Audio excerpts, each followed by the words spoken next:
My husband's ex is my sister-in-law's best friend. She's also friends with my husband. And I don't really mind because I know they are from the same town and they grew up together. My husband and his sister lost both their parents in a car accident 2 years ago. So all they have is each other. I was 6 months pregnant when my sister-in-law lost her job. She couldn't pay her rent anymore and had nowhere to stay. So she moved in with us. Now, since my husband's ex is her best friend, she came to visit her at our house almost every weekend. And like I said before, I was never threatened by her because I knew my husband was faithful and what he had with her was in the past. Now, 2 months after my sister-in-law moved in, my husband told me his ex came over one weekend and tried to seduce him. He didn't give in to her and he wanted me to know what had happened. I guess his ex thought I was pregnant and bloated, so it would be easier to seduce him in my condition. I got very angry and I wanted to confront her, but my husband told me not to and that he has handled everything. He said she will never try that with him again.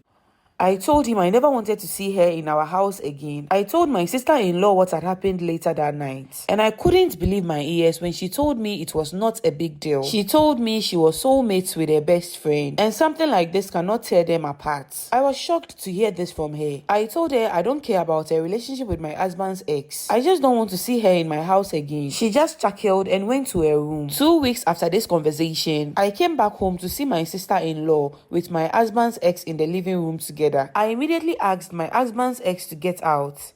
But my sister-in-law objected and said if I sack her best friend, she would also leave the house. So I asked her to pack her things and leave my house. I only had a few weeks to my due date, and I didn't want anything to stress me out. My husband is her only family, and I feel guilty for throwing her out. Am I the asshole? This follower needs your opinions, babes. Please drop some below.